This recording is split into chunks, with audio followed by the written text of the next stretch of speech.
Hello everyone. आज हम लोग एनटी अभ्यास के नीट मॉक पेपर का सल्यूशन के लिए अगले वीडियो पे हम लोग प्रस्तुत हैं। मॉक पेपर 5 का वीडियो सल्यूशन हम लोग कर रहे हैं।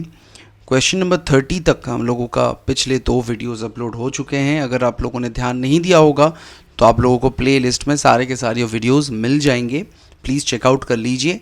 आज हम लोग क्वेश्चन नंबर 31 से इस वीडियो को शुरू करते हैं। तो पहला सवाल क्वेश्चन नंबर 31 पे पूछा जा रहा है कि when to reactants A and B are mixed to give products C and D, reaction quotient Q at the initial stage of the reaction is best described by। तो अगर हम लोग थोड़ा सा इसका रिएक्शन को देखें, कुछ कोएफिशिएंट के बारे में बात तो नहीं की जा रही है। यहाँ पे A और B रिएक्ट कर रहा है, C और D बना रहा है। रिवर्सिबल इसलिए यूज़ कर रहे हैं क्योंकि ये रिवर्सिबल इक्वेशन होगा तभी यहाँ पे रिएक्शन कोशेंट एप्लीकेबल है। रिएक्शन कोशेंट को हम लोग इस तरह से डिफाइन कर लेते हैं, कंसंट्रेशन के टर्म पे देखें तो concentration of C multiplied concentration of D divided concentration of A multiplied concentration of B। अब जब रिएक्शन एकदम इनिशियल स्टेज पर है तो A और B का कंसंट्रेशन काफ़ी ज़्यादा है, C और D का कंसंट्रेशन एकदम इनिशियल पॉइंट पे तो ज़ीरो है और विथ टाइम C और D का कंसंट्रेशन बढ़ने लगेगा, B और A का कंसंट्रेशन विथ टाइम कम होता रहेगा। इसका मतलब क्या है? डिनोमिनेटर वाला पार्ट विथ टाइम कम होता चला जाएगा और न्यूमरेटर वाला पार्ट विथ टाइम बढ़ता चला जाएगा। इसका मतलब Q का वैल्यू धीरे धीरे बढ़ता चला जाएगा विथ टाइम और ये अप्रोच करेगा किसको? K इक्विलिब्रियम को, मतलब इक्विलिब्रियम कांस्टेंट को ये अप्रोच करेगा जब ये रिएक्शन इक्विलिब्रियम पे एस्टैब्लिश्ड होगा। तो Q का वैल्यू किस तरह से हम लोग डिस्क्राइब कर सकते हैं कि Q मतलब रिएक्शन कोशेंट विथ टाइम बढ़ता चला जाएगा। ऑप्शन बी हो गया, increases with time, correct option. चलते हैं अगले सवाल की तरफ। Question number 32, which one of the following reactions of xenon compounds is not feasible. मतलब जेनॉन के यहाँ पे कुछ रिएक्शंस बताए गए हैं, वो कौन सा रिएक्शन है जो कि फीसिबल नहीं है। देखते हैं क्या बताया जा रहा है। ए पर बोला जा रहा है कि XeO3 के साथ HF का रिएक्शन करेंगे तो वो XeF6 बनाएगा। अच्छा ठीक है, देख लेते हैं। XeF4 के साथ वाटर मतलब हाइड्रोलिसिस करेंगे तो वो एक जेनॉन बनाएगा, एक XeO3 बनाएगा, HF बनाएगा और ऑक्सीजन भी आएगा। ये एक मेमोरी बेस्ड सवाल है, मतलब हम लोगों को इसके रिएक्शंस पता होने चाहिए और तभी हम लोग इसका आंसर कर सकते हैं। XeF2 और XeF2 का भी हम लोगों को हाइड्रोलिसिस की बात कर जा रही है, जहाँ पे वो जेनॉन बनाएगा, HF बनाएगा और ऑक्सीजन बनाएगा। XeF6 को हम लोगों को पता है कि वो एक फ्लोराइड एक्सेप्टर की तरह काम करता है। फ्लोराइड एक्सेप्टर,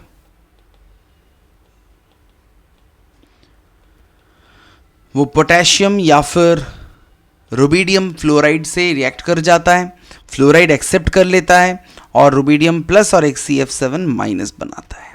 तो डी हो सकता है। XeF4 और XeF2 का हाइड्रोलिसिस ऐसे हो सकता है। लेकिन अब प्रॉब्लम क्या है ए के साथ? क्या प्रॉब्लम है? जो ये XeF6 इसने बनाया वो मीडियम पे एक्वस फॉर्म पे आ रहा है और XeF6 फिर से एक्वस मीडियम पर हाइड्रोलाइज कर जाता है और वो XeOF4 बना देता है। तो एक तो वो XeF6 बन तो जाएगा, सही है, वो बन गया, लेकिन बनने के तुरंत बाद वो XeOF4 पर हाइड्रोलाइज भी बन कर जाता है। तो रिएक्शन यहाँ पर तो रुकने वाला है नहीं, XeF6 हम लोगों को प्रोडक्ट के हिसाब से मिलने वाला भी नहीं है, तो ये फीसिबल तो नहीं है। ऑप्शन ए ही होगा हमारा करेक्ट वाला, ये सारे नहीं हो सकते। ऑप्शन ए है करेक्ट आंसर। ग्रुप 18 का सवाल था, पी ब्लॉक से अच्छे से रिएक्शंस सब लोग याद कर लीजिए, सवाल एक ना एक तो ज़रूर बनते हैं। चलते हैं क्वेश्चन नंबर 33 की तरफ। बोला जा रहा है एक रिएक्शन दिया गया है कुछ ऐसा, जो एक एक्सोथर्मिक रिएक्शन है, 15 किलो कैलोरी का हीट प्रोड्यूस हो रहा है। The energy of activation for the backward reaction is 20 kilo calorie पर मोल। अब बोला जा रहा है कि in presence of the catalyst the energy of activation for the forward reaction is 3 kilo calorie पर मोल। 400 Kelvin पर the catalyst causes the rate of the forward reaction to increase by the number of times equals to। कुछ ऐसा सवाल है। तो ऐसे कैसे बनाएं हम लोग? एक तो ग्राफिकल मेथड आप लोग यूज़ कर सकते हैं। इसको पोटेंशियल एनर्जी डायग्राम दे दीजिए। यहाँ पे रिएक्शन था A से 2B + C बनने का, तो मान लेते हैं ये A है और कुछ ऐसा है, क्योंकि एक्सोथर्मिक रिएक्शन है तो ये प्रोडक्ट्स हैं, मान लेते हैं कि ये प्रोडक्ट्स हैं, B और C का प्रोडक्ट्स हैं ये। तो यहाँ पे पहले जो कि कोई भी कैटलिस्ट जब नहीं था, तब बैकवर्ड रिएक्शन के लिए नॉर्मली इस बैकवर्ड रिएक्शन के लिए एक्टिवेशन एनर्जी 20 किलो कैलोरी था। अच्छी बात है। जब कैटलिस्ट प्रेजेंट है तो कैटलिस्ट को हम लोग यहां पे मान लेंगे पॉजिटिव कैटलिस्ट की तरह, क्योंकि the catalyst causes the rate of forward reaction to increase, मतलब रेट को इंक्रीज कर रहा है, मतलब कैटलिस्ट पॉजिटिव कैटलिस्ट है, तो एक्टिवेशन एनर्जी ज़रूर कम हुआ होगा, कुछ ऐसा। और कैटलिस्ट के प्रेजेंस पर फॉरवर्ड रिएक्शन का एक्टिवेशन एनर्जी हम लोगों को मिल रहा है 3 किलो कैलोरी पर। कुछ ऐसे इंफॉर्मेशन हम लोगों को दिए गए हैं। अब जो रिएक्शन का एंथैल्पी चेंज है वो बताया गया है 15 किलो कैलोरी। कैसे मिलता है ना, EA मतलब activation energy for the forward reaction minus activation energy for the backward reaction, वो होता है एंथैल्पी ऑफ द रिएक्शन, जो कि इस केस में 15 किलो कैलोरी है। तो यहाँ पे हम लोग एक चीज़ निकाल सकते हैं कि EA फॉरवर्ड कितना है, क्योंकि अनकैटलाइज्ड कंडीशन पे EA बैकवर्ड हम लोगों को 20 किलो कैलोरी बोल दिया गया था। तो -15 + 20 मतलब 5 किलो कैलोरी था अनकैटलाइज्ड कंडीशन पे इसके फॉरवर्ड रिएक्शन का एक्टिवेशन एनर्जी। अब जब कैटलिस्ट यूज कर लिया गया तब वो 3 किलो कैलोरी पर आ गया था। तो क्या हुआ होगा, रेट कांस्टेंट इक्वल्स टू होता है Arrhenius constant e⁻⁻ activation energy by RT। Temperature 400 kelvin है, वो बता दिया गया है हमको। तो K for catalysed divided K for uncatalysed equals, A तो कैंसिल हो जाएगा क्योंकि सेम ही रिएक्शन है, e⁻⁻ EA catalysed by RT divided e⁻⁻ EA uncatalysed by RT। तो इसको अगर हम लोग थोड़ा रीअरेंज कर लें तो कुछ ऐसा दिखेगा, e⁻ EA uncatalyzed minus EA catalyzed divided by RT। uncatalyzed का EA कितना था, वो 5 था। catalyzed का EA कितना है, वो 3 है। तो e⁻5 - 3 बाय आर का वैल्यू, क्योंकि कैलोरी पे कैलकुलेशंस चल रहे हैं तो आर का वैल्यू हम लोग 2 मान लेते हैं, इंटू 400 है। अब ये सारे के सारे एनर्जी टर्म्स किलो कैलोरी में है, तो एक 10 क्यूब से मल्टीप्लाई भी करना पड़ेगा हम लोगों को। तो 5 - 3 2 हो गया, ये 2 और नीचे का 2, ये 2 और नीचे का 2 कैंसल्ड हो गया। क्या बचा, ऊपर 1000 है, नीचे 400 है, तो मतलब e टू द पावर 2.5। इतने फैक्टर से कैटलाइज्ड कंडीशन पे उसका रेट बढ़ेगा। ऑप्शन बी हो गया करेक्ट ऑप्शन। आसान सवाल है, चलते हैं अगले सवाल की तरफ। क्वेश्चन नंबर 34 क्या बोल रहे हैं कि ब्रोमीन लिक्विड कंडीशन में गैसियस क्लोरीन के साथ रिएक्ट कर रहा है और ब्रोमीन क्लोराइड बना रहा है। अब यहाँ पे क्या बोला जा रहा है कि एंथैल्पी एंड एंट्रोपी चेंज इस रिएक्शन का 30 किलो जूल पर मोल और 105 जूल पर केल्विन पर मोल है रिस्पेक्टिवली। मतलब इस रिएक्शन के लिए डेल्टा एच है 30 × 10³ जूल पर मोल पर और डेल्टा एस है 105 जूल पर केल्विन पर मोल पर। तो ये कौन से टेम्परेचर पे इक्विलिब्रियम एस्टैब्लिश करेगा? अब इक्विलिब्रियम का क्या मतलब होता है? डेल्टा जी का वैल्यू 0 होना। Delta G equals to also delta H minus T delta S भी होता है। मतलब टी का इक्वल्स होगा delta H divided by delta S. तो फिर अगर हम लोग डेल्टा एच की वैल्यू को इसमें डाल दें 30 × 10³ डिवाइडेड डेल्टा एस का वैल्यू 105 है, तो ये केल्विन पे रिपोर्ट करेगा आंसर। कितना आएगा आंसर? 285.7 केल्विन। मतलब इस टेम्परेचर पे ये इक्विलिब्रियम एस्टैब्लिश कर लेगा क्योंकि डेल्टा जी इस टेम्परेचर पे 0 हो जाएगा। तो ऑप्शन बी हो गया हम लोगों का करेक्ट आंसर। बेसिक थर्मोडायनामिक्स का सवाल है, बहुत ही आसान है। चलते हैं क्वेश्चन नंबर 35 की तरफ। हेबस प्रोसेस का एक इक्वेशन दिया गया है 500 डिग्री सेल्सियस टेम्परेचर पे। इस टेम्परेचर पे Kp का वैल्यू कुछ इतना बताया गया है, जबकि partial pressure is measured in atmosphere बोला गया है। तो करस्पॉन्डिंग Kc का वैल्यू जो कि मोल पर लीटर कंसेंट्रेशन पे लिया गया होगा वो कितना होगा?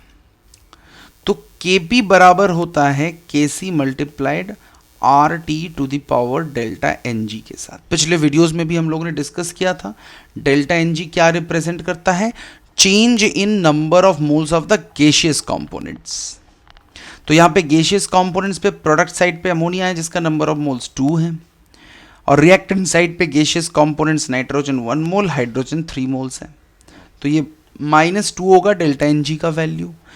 Kc यहाँ पे निकालने बोले हैं, तो Kc इक्वल्स होगा Kp multiplied RT whole to the power minus delta Ng। इस चीज को हम लोगों ने इधर ट्रांसफर कर दिया।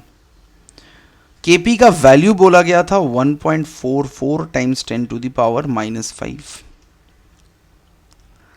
R का वैल्यू यहां पे अगर देखें, ध्यान दें, तो क्योंकि सारा का सारा कैलकुलेशन यहाँ पे बोल ही दिया गया है, प्रेशर को एटमॉस्फेयर पे मेजर किया गया है और मोल पर लीटर पे किया है वॉल्यूम का कैलकुलेशन, तो R का वैल्यू लीटर एटमॉस्फेयर पे लेना है हम लोगों को। तो 0.082 मल्टीप्लाइड टेम्परेचर 500 डिग्री सेल्सियस है और हम लोगों को पता है डिग्री सेल्सियस से केल्विन पे जाने के लिए 273 से प्लस कर दो, तो ये 773 हो गया। To the power delta Ng का वैल्यू -2 है तो वो +2 बन जाएगा। फिर इसको हम लोग को टोटल का कैलकुलेशन करना है। अब ऑप्शंस पे जो दिए गए हैं तो पूरा कैलकुलेशन तो करना भी नहीं है हम लोगों को। सो क्या है 1.44 × 10⁻⁻5 डिवाइडेड 0.082 × 773, क्योंकि ये यहाँ पे -2 है तो ये चीज़ नीचे आएगा, तो होल टू द पावर -2 हो गया। तो करेक्ट ऑप्शन कौन सा बना? Option B is my correct option. चलते हैं क्वेश्चन नंबर 36 की तरफ। क्या बोला जा रहा है क्वेश्चन नंबर 36 पे कि which method is use to separate sugars. अब ये तो यहाँ पे एकदम जीओसी का सवाल है, बेसिक कंसेप्ट ऑफ केमिस्ट्री पे, जहाँ पे हम लोग सेपरेशन टेक्निक्स को यूज करते हैं। तो शुगर को कैसे सेपरेट किया जाए, तो इसको हम लोगों को एड्जॉर्प्शन क्रोमेटोग्राफी के बेसिस पे हम लोग इसको सेपरेट करते हैं, जो कलर्ड एस्टर्स के ऊपर फॉर्म करता है। कलर्ड एस्टर्स के बेसिस पे हम लोग शुगर्स को किसी भी क्रोमैटोग्राम के ऊपर एड्सॉर्प्शन टेक्निक के डिफरेंशिएशन मेथड के ऊपर बेस करके सेपरेट कर लेते हैं। तो क्रोमैटोग्राफी एड्सॉर्प्शन, और कोई भी क्रोमैटोग्राफी एड्सॉर्प्शन प्रिंसिपल के ऊपर ही बेस्ड होता है, इतना आपको याद रखना है। वो थिन लेयर क्रोमैटोग्राफी हो गया, पेपर क्रोमैटोग्राफी हो गया, कुछ भी, तो वो हमेशा एड्सॉर्प्शन टेक्निक के ऊपर ही बेस्ड होता है और उसी टेक्निक के ऊपर बेस करके हम लोग शुगर्स को सेपरेट भी करते हैं। तो ऑप्शन सी है यहाँ पे करेक्ट आंसर। मेमोरी बेस्ड है, याद रखना पड़ेगा आपको थोड़ा सा, उतना ज़्यादा ध्यान मतलब लोड मत लीजिए, आराम से बन जाएगा। एनसीईआरटी पढ़िए बस। चलते हैं क्वेश्चन नंबर 37 की तरफ। इलेक्ट्रोकेमिस्ट्री से बनता हुआ एक सवाल है। जिंक 2H+ के साथ रिएक्शन कर रहा है, Zn2+ बना रहा है और हाइड्रोजन गैस निकल रहा है। ध्यान दीजिएगा, H+ का कंसेंट्रेशन यहाँ पे कुछ बोला नहीं गया है। जिंक आयन का कंसेंट्रेशन 0.1 है, जिंक सॉलिड पे है, मतलब इसका एक्टिविटी हम लोग 1 मान लेंगे। हाइड्रोजन 1 एटमॉस्फेरिक प्रेशर पर ही दिया गया है और इस सेल का EMF ई सेल 0.28 है, टेम्परेचर 25 डिग्री सेल्सियस बताया गया है। तो ऐसे सिचुएशन पे pH कितना निकलेगा ये पूछा जा रहा है। SRP standard reduction potential zinc electrode के लिए -0.76 वोल्ट बोला गया है, हाइड्रोजन के लिए 0 हम लोगों को मालूम ही होता है। तो नन्स इक्वेशन का यूज हम लोगों को यहां पे करना पड़ेगा। पहले तो E0 सेल हम लोग निकाल लेते हैं, वो कैसे निकलेगा, E cathode minus E anode से। अब कैथोड कौन सा है, जिसका स्टैंडर्ड रिडक्शन पोटेंशियल ज़्यादा है, मतलब यहाँ पे H+ कैथोड है, तो वो रिडक्शन पे आएगा। तो 0 माइनस -0.76, तो कितना बन गया, तो वो बन गया +0.76 वोल्ट। इतना है E0 सेल। अब नन्स इक्वेशन को अप्लाई करने का टाइम है। इक्वेशन हम लोगों को दिया ही गया था कुछ ऐसे, जिंक सॉलिड पर है, 2H+ के साथ रिएक्शन कर रहा है, Zn2+ बना रहा है, हाइड्रोजन गैस निकल रहा है। तो इसके ऊपर हम लोग नन्स इक्वेशन लगाएंगे, E cell equals E0 cell minus, क्योंकि ये 25 डिग्री सेल्सियस है, 0.059 divide by total number of electron transfer कितना है, जिंक से Zn2+ बना है, 2 इलेक्ट्रॉन ट्रांसफर है, 2H+ H2 बनाया है इसने, तो उसका मतलब भी 2 इलेक्ट्रॉन ट्रांसफर प्रोसेस ही है। Log of partial pressure of hydrogen multiplied concentration of Zn2+ divided, zinc तो सॉलिड है, उसका एक्टिविटी 1 होगा, concentration of H+ square. E cell का वैल्यू कितना बोला था, 0.28। E0 सेल हम लोगों ने निकाला है 0.76। राइट हैंड साइड में क्या बचा, 0.059/2। पार्शियल प्रेशर ऑफ हाइड्रोजन 1 बताया गया है, कंसेंट्रेशन ऑफ Zn2+ वो 0.1 है, 0.1 divided by H+ concentration square, ऐसे ले लेते हैं। तो यहां से हम लोग क्या कर सकते हैं, H+ का कंसेंट्रेशन निकाल लेते हैं। तो अगर वैसा कैलकुलेशन करेंगे तो ये लगभग हम लोगों को 5.37 मल्टीप्लाई 10⁻⁹ मिलेगा। तो इसके ऊपर हम लोगों को नेगेटिव लॉग लेना है, तो हम लोगों को pH का वैल्यू मिलेगा, तो इसको मिलेगा 9 माइनस लॉग ऑफ 5.37। अब एग्जाम के टाइम पे हम लोगों को ऐसे जो लॉग्स होते हैं उसके वैल्यूज दिए रहेंगे, तो आप चिंता मत कीजिए, ये लॉग का वैल्यू आपको ज़रूर प्रोवाइडेड रहेगा। ये लगभग 0.73 होता है, 9 माइनस 0.73 करेंगे तो वो लगभग 8.27 आएगा। तो इसके साथ रिजेंबल करता हुआ क्लोज वैल्यू हम लोगों को कितना मिल रहा है, ऑप्शन डी 8.3। तो यही हमारा करेक्ट ऑप्शन। चलते हैं क्वेश्चन नंबर 38 की तरफ। यहाँ पे लुईस एसिड के ऑर्डर पे हम लोगों को अरेंज करने के लिए बोला गया है। अब बोरॉन के हैलाइड्स लुईस एसिड्स होते हैं क्योंकि बोरॉन जो सेंट्रल एटम है उस पे एक vacant p orbital 2p orbital exist करता है। Central atom boron sp2 hybridised है तो उस पे एक वेकेंट p ऑर्बिटल ऐसे रहता है और टर्मिनल पे मान के चलते हैं कि ये x है और x पे किसी भी एक x की बात कर लें तो उस पे भी काफ़ी सारे p ऑर्बिटल्स अवेलेबल हैं जो कि केपेबल हैं बैक बॉन्डिंग करने के लिए, मतलब इसके लोन पेयर्स बोरॉन के तरफ बैक बॉन्ड कर सकता है। अब x का साइज जितना बड़ा होगा ये bx लेंथ उतना ज़्यादा बढ़ता चला जाएगा और x का साइज जितना बढ़ेगा ये p ऑर्बिटल का साइज भी उतना बढ़ेगा। तो बोरॉन के 2p ऑर्बिटल के साथ x का वो हायर एटॉमिक नंबर वाला p ऑर्बिटल का साइज में मिसमैच ज़्यादा आएगा। मतलब जो p पाई बैक बॉन्डिंग कर रहा है कौन, हमारा हैलोजन, किसके साथ, बोरॉन के साथ, वो घटता चला जाएगा।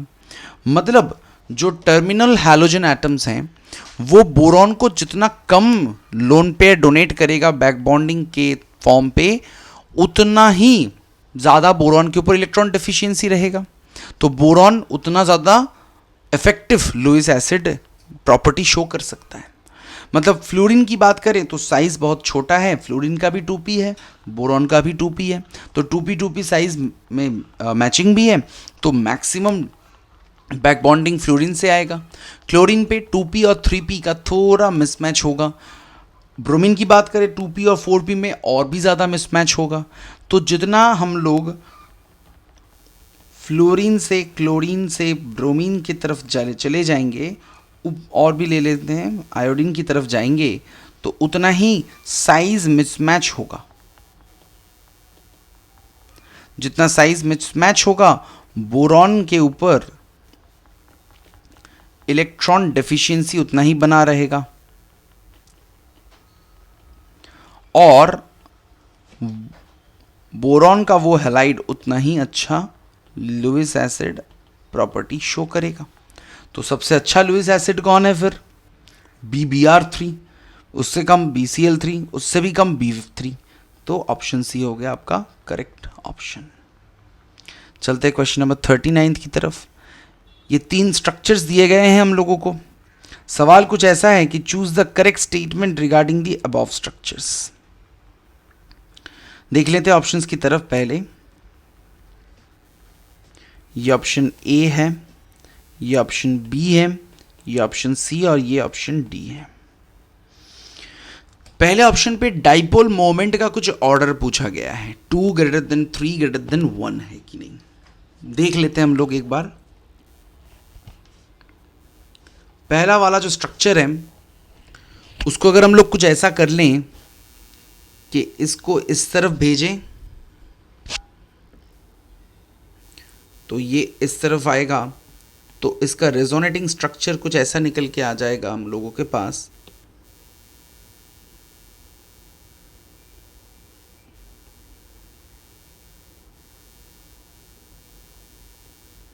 तो ध्यान दीजिए यहाँ पे 2 ही पाई इलेक्ट्रॉन्स एग्जिस्ट कर रहे हैं और यहाँ पे 2 2 2 मतलब 6 पाई इलेक्ट्रॉन एग्जिस्ट कर रहे हैं। तो ये 2 पाई इलेक्ट्रॉन सिस्टम है, ये 6 पाई इलेक्ट्रॉन सिस्टम है। दोनों ही रिंग्स एरोमेटाइसिटी को गेन कर रहा है, एरोमेटिक होता है। मतलब ये चार्ज सेपरेशन मतलब ठीक है, ये चार्ज सेपरेशन हो सकता है, ये जायज़ है ये चार्ज सेपरेशन, तो ये हम लोग सह लेंगे। फर्स्ट वाले का बात करें तो यहाँ पे अगर हम लोग इसको इस तरफ भेजें तो इसका रेजोनेटिंग स्ट्रक्चर कुछ ऐसा दिखेगा।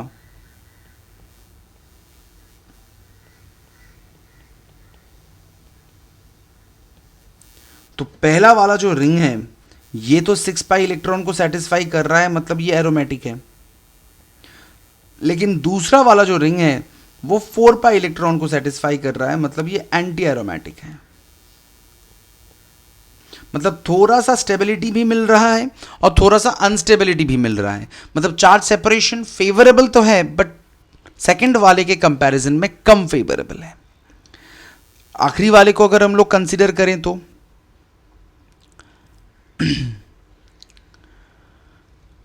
कुछ भी कर लें तो जो ये 6 मेंबर का रिंग है, ये वाला कार्बन sp3 है। तो अगर हम लोग कुछ भी कर लें, ये एरोमेटिक या फिर नॉन एंटी एरोमेटिक तो बनने वाला है नहीं, ये नॉन एरोमेटिक रहेगा, क्योंकि एक कार्बन कंप्लीट कंजुगेशन को प्रोहिबिट कर रहा है, तो ये नॉन एरोमेटिक रिंग ही रहेगा। और ऊपर से दूसरे वाले का देखें हम लोग, तो इसको इस साइड पे लेके आएंगे तो इस कार्बन के ऊपर पॉजिटिव चार्ज बनेगा, तो वो तो चलिए एरोमेटिक स्टेबिलिटी को गेन कर लेगा, लेकिन ये वाला जो रिंग है, थर्ड वाला जो रिंग है, वो नॉन एरोमेटिक होगा। और अगर हम लोग स्टेबिलिटी की बात करें तो एरोमेटिक सिस्टम्स सबसे ज़्यादा स्टेबल होते हैं compare to non aromatic, compare to anti aromatic.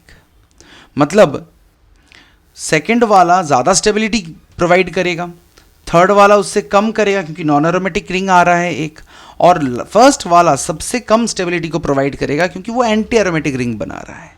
तो चार्ज सेपरेशन के हिसाब से डाइपोल मोमेंट डेवलप करता है, तो डाइपोल मोमेंट का ऑर्डर भी 2 > 3 > 1 होगा। सही बात है। 2 1 के कंपैरिजन में ज़्यादा स्टेबल भी है क्योंकि सेकेंड वाले पे सारे के सारे एरोमेटिक रिंग हैं, तो ये भी सही बात है। 1 is the most reactive among the 3। अब 1 पे क्योंकि एरोमेटिक सिस्टम बन रहा है तो उसमें स्टेबिलिटी कंपैरेटिवली कम है, तो वो ज़्यादा रिएक्टिव होगा। मतलब रिएक्टिविटी की बात करें तो 1 सबसे ज़्यादा है, थर्ड थोड़ा कम, और सेकेंड वाला सबसे कम रिएक्टिव होगा, तो सी भी सही है। सारे के सारे सही हैं, मतलब all of the above are correct. चलते हैं क्वेश्चन नंबर 40 की तरफ। क्या पूछा जा रहा है क्वेश्चन नंबर 40 में कि the number of geometrical isomers that can exist for square planar complex like this. Square planar complex है। अब यहां पे बार बार इन चीजों को लिखने की जरूरत नहीं। पिरिडीन है, अमोनिया है, क्लोरीन है, हाइड्रोक्सिलामिन है, तो इसको हम मान लेते हैं ए, बी, सी और डी। तो जब भी कभी स्क्वायर प्लेनर कॉम्प्लेक्स बनेगा कुछ ऐसे किस्म का, ए, बी, सी, डी, तो यहां पे एक टेक्निक आप लोग सीख लीजिए।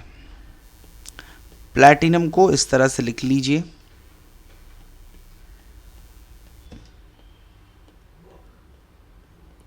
और किसी भी एक लिगेंड को आप किसी भी एक पोजीशन में बिठा के फिक्स कर दीजिए।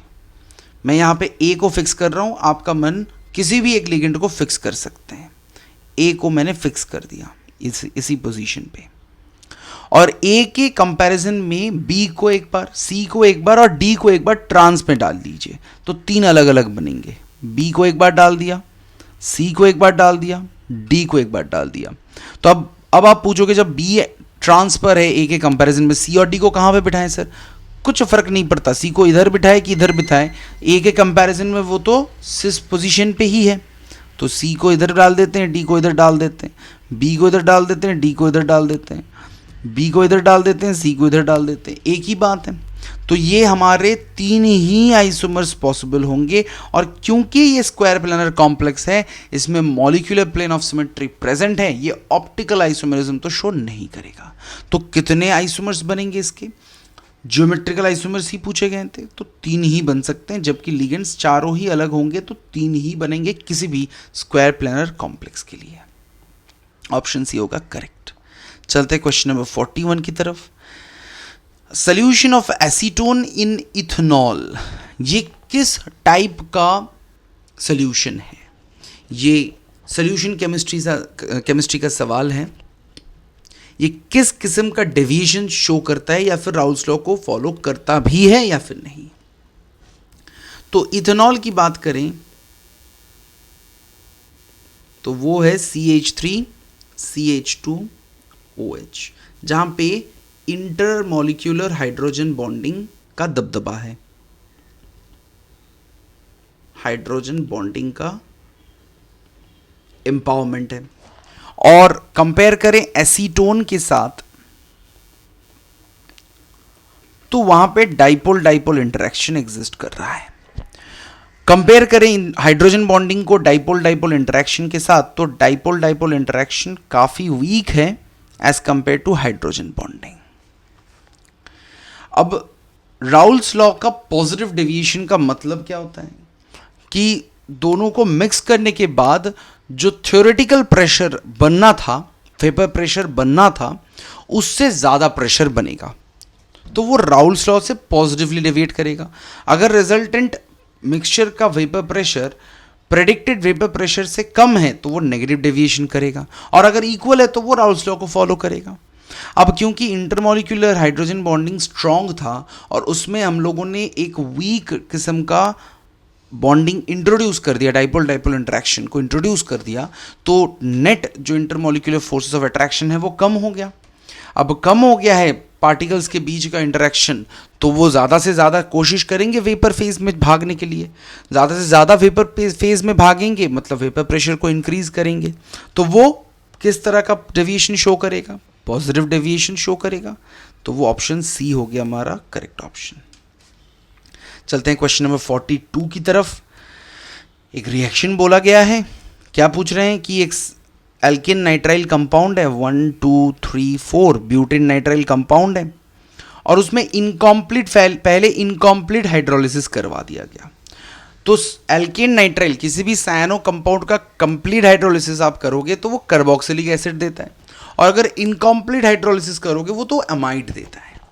इसका मतलब इसका इनकॉम्प्लीट हाइड्रोलिसिस करेंगे तो वो इस तरह से कुछ अमाइड देगा, और उसके बाद हॉफमैन करवाया गया है। ब्रोमीन केओएच मतलब हॉफमैन ब्रोमामाइड डिग्रेडेशन करवाया गया है, या फिर हॉफमैन डिरेंजमेंट बोल लीजिए, या फिर सिर्फ हॉफमैन डिग्रेडेशन बोल दीजिए, डिग्रेडेशन करवाया गया है। मतलब क्या होता है, ये बीच वाला C double bond O carbon dioxide बना के भाग जाता है, और ये NH2 इसके साथ जुड़ जाता है। मतलब अगर हम लोग इसके ऊपर ब्रोमीन केओएच एक्ट करवा दें तो ये CH3 CH2 CH2 NH2 बनाएगा, मतलब एक कार्बन कम होके एक प्राइमरी अमीन प्रिपेयर करेगा। ये हॉफमैन ब्रोमामाइड डिग्रेडेशन का एप्लीकेशन है। तो आंसर कौन सा हो गया, ऑप्शन ए। सिंपल है और बहुत ही क्रिस्प और डायरेक्ट सवाल है। क्वेश्चन नंबर 43 की तरफ चलते हैं कि कौन सा वाला which of the following is an example of heterogeneous catalysis reaction. Heterogeneous catalysis क्या होता है, जिसमें रिएक्टेंट प्रोडक्ट और जो कैटलिस्ट है वो सारे के सारे सेम फिजिकल स्टेट से बिलोंग करेंगे तो वो होमोजीनियस कैटालिसिस कहलाता है। अगर एक भी कंपोनेंट अलग फिजिकल स्टेट से बिलोंग करेगा, मतलब कुछ सॉलिड पे हैं कुछ लिक्विड पे हैं, कुछ सॉलिड पे हैं कुछ गैशियस पे हैं, कुछ लिक्विड पे हैं कुछ गैशियस पे हैं, तो वो हेट्रोजीनियस कहलाएगा। तो कौन सा इनमें से हेट्रोजीनियस है, पहले वाले में देखें तो ये भी गैशियस ये भी गैशियस ये भी गैशियस और ये भी गैशियस, तो ये नहीं बनेगा। दूसरे वाले में देखें हाइड्रोलिसिस ऑफ एक्वस सुक्रोज, तो सुक्रोज को हम लोग जब पानी में घोल देंगे तो वो भी एक्वस बन जाएगा, और किसी भी एसिड को अगर पानी में घोलेंगे तो वो भी एक्वस बनेगा। तो सुक्रोज को आप हाइड्रोलिसिस करोगे तो वो स्मॉलर फ्रैगमेंट्स पे टूट जाएगा, वो आपका डाइहाइड्रिक या फिर आप बोल सकते हैं डाइसैकेराइड से मोनोसैकेराइड में कन्वर्ट होगा। तो उस दौरान जो मोनोसैकेराइड्स भी बनेंगे तो वो भी आपका एक्वस फेज में होगा। तो सारे के सारे सेम फेज में आ गए जो एसिड कैटलाइज कर रहा है, तो ये भी नहीं हो सकते, तो होमोजीनियस कैटालिसिस है। सी की बात करें तो ये लिक्विड है ये भी लिक्विड है HCl भी लिक्विड है, जो कंपाउंड बन रहा है ये हालांकि डबल CH3 होना चाहिए और ये भी CH3 होना चाहिए, तो ये भी लिक्विड में है तो ये नहीं हो सकता। लेकिन लास्ट वाले की बात करें तो कार्बन मोनोऑक्साइड हाइड्रोजन के साथ रिएक्शन करके मिथेनॉल बना रहा है, ये दोनों तो गैशियस हैं पर ये लिक्विड है, और ये जो हम लोगों ने कैटलिस्ट यूज़ करा हुआ है क्रोमिक ऑक्साइड जिंक ऑक्साइड का मिक्सचर वो सॉलिड पे है, सारे के सारे ही अलग अलग फेज पे एग्जिस्ट कर रहे हैं, तो यही हमारा हेट्रोजीनियस कैटालिसिस होगा। क्वेश्चन नंबर 44 की तरफ चलते हैं। पूछा जा रहा है कि एक मिक्सचर है डाई हाइड्रोजन और डाई ऑक्सीजन का 1 बार टोटल प्रेशर पे, जिसमें di hydrogen 20% by mass content है, तो उसका प्रेशर कितना है डाई हाइड्रोजन का पार्शियल प्रेशर कितना है। तो अगर इस पे ध्यान दें, H2 बाई मास अगर 20 है, टोटल मिक्सचर हम लोग 100 मान लेते हैं, तो O2 ज़रूर 80 ग्राम्स होगा।